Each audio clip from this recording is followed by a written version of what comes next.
আর ভাল লাগে না, সারা দিন শুধু কাজ কাজ কাজ, শান্তিতে তো গেমও খেলতে দেয় না।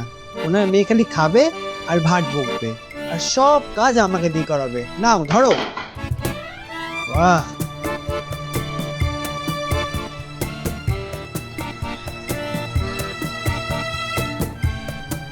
আচ্ছা মা, এবারে কি তোমার জামা কাপড় কিনতে যাবো না? হ্যাঁ, যাবো তো। বাবা কালকে ট্যুর থেকে আসুক, কালকে মহলায় সবাই মিলে একসাথে যাবো। কি মজা, কালকে যাবো। দাদা তুই যাবি তো? না। আচ্ছা মা, তুমি বললে কালকে মহলায়, আর প্রত্যেক বছর টিভিতে নতুন নতুন গল্প দেয়, কিন্তু মহলায় আসল গল্পটা কি মা? আর মহলায় কেনই বা হয়? আরে মা, মহলার কোনো গল্প নয়, এটা হলো আমাদের এক ইতিহাস। এই দিনে স্বয়ং মা আমাদের বাড়িতেই আসে। মানে দিদা আসছে নাকি? আরে দূর পাগলি, দিদা না, আমাদের সকলের মা দেবী স্বয়ং দুর্গা আসছে। এইসব বিশ্বাস করিস না রে বোন, এইসব অন্ধবিশ্বাস, সবকিছু মানুষের বানানো, পয়সা কামানোর রাস্তা মাত্র। কোনো মাই আসছে না। বাবাই, ফালতু কথা বলিস না। তুই মানিস না বলে কি বোনকেও তাই শেখাবি? শেখানোর কি আছে মা?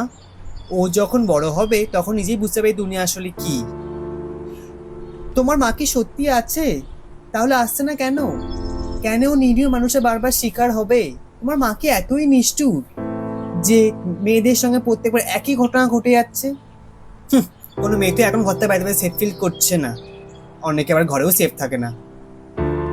বেকার ওকে সব আজগুবি কাহিনী বলো না, তোমারও বিশ্বাসে উঠে যেত যদি তোমার চোখের সামনে এসব ঘটনাগুলি ঘটতো। মা তুমি দাদার কথা ছাড়ো তো, বলো তো মহলাতে কি হয়েছিল?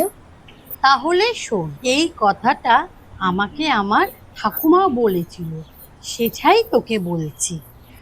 অনেক দিন আগে এক অসুর ছিল, যে রাত দিন তপস্যা করে ব্রহ্মার থেকে বর চেয়েছিল, যেন তাকে কোনোদিনও কোনো দেবতা বধ না করতে পারে, সে যেন সবচেয়ে শক্তিশালী হয়। মা, অসুর কাকে বলে? অসুর যে নিজের শক্তি দিয়ে অন্যদের কষ্ট দেয়, কাউকে ভয় পায় না, মানুষের ওপর অত্যাচার করে, তার চোখে দেখা যায় শুধু নিষ্ঠুরতা। সে নিজের রূপ বদলাতেও পারে। সে শুধু অসুর নয়, সে হলো মহিষাসুর।